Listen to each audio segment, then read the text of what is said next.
Tsy ela lavitran'izay ihany sika nitondra fitarainana manoloana ny tsy fanarahan-dalàna ny Oscar ny Alabato tamin'ny biro fandatsaham-bato maromaro tao amin'ny distrika Namboasary Atsimo faritra Anosy ny candidat Marc Alphonse izay nirotsaka tamin'ny lokon'ny Mapara na ny candidat miaraka amin'ny président Andry Rajoelina araka izao tadi-baovao entin'ny ravaka Randriamanalina Somara Samuel izao.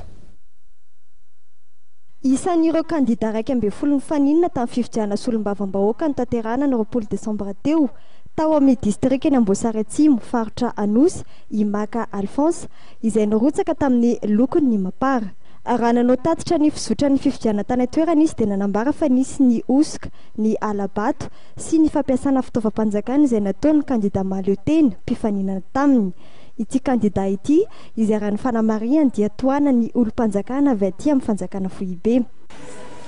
Ohatra nitranga talohan'ny fampelekevitra na tamin'ny premier tour mitohy tamin'ny alohan'ny fampelekevitra ny deuxième tour dia zao nisy mpitondra fanjakana zany ambony niaraka amin'ny candidat anankiray mitety ny commune rehetra manerana ny Amboasary dia rehefa nitety commune izy dia namory chef fokontany ary io dia misy convocation nataony chef de district tamin'izay fotoana izay mamory an'ireo chef fokontany ireo dia sady manao présentation le candidat moa ingahy mpitondra fanjakana ambony no koa milaza fa io ny candidat mpanjakana tamin'izay fotoana fa mariko fa io candidat io dia tamin'ny nantoko izy tamin'ny voalohany dia avy teo izy nivadika indépendant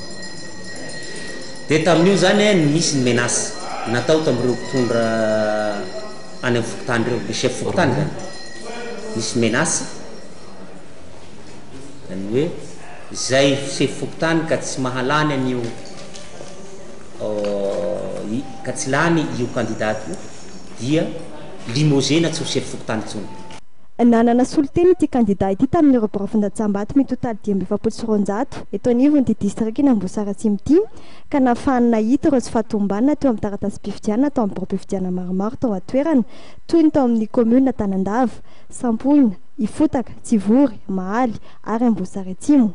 Nisy hoy izy ireo taratasy mpifidianana izay olona iray ihany nanao sinimpikambana hafa amin'ny biro mpifidianana. Misy ihany koa izy ireo olona izay efa nahitana soni nefa tsy nisy isam-bato ary farany dia nisy ihany koa ireo taratasy mpifidianana izay tsy nahitana ny soni ny mpanatitra ny taratasy mpifidianana. Dia mahita nareo fa izao le temps présidentiel misy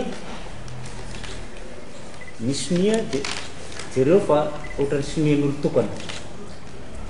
irenareo tsara fa sonian'olo tokana